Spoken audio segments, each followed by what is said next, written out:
Hey guys, how's it going? My name is Adam. Today I'm going to show you how to unfollow everyone on Facebook at once.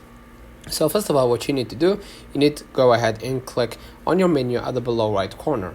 Now what I'm going to do next, move along to the next step, is when I'm going to just go ahead and click on my settings here at the top right.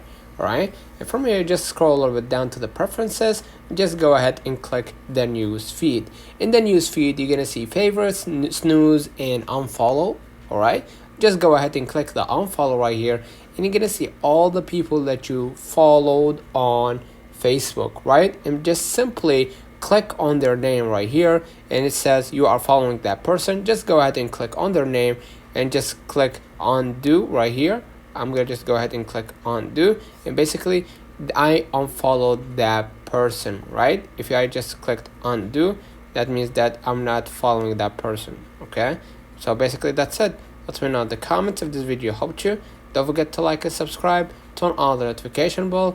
Thank you for watching.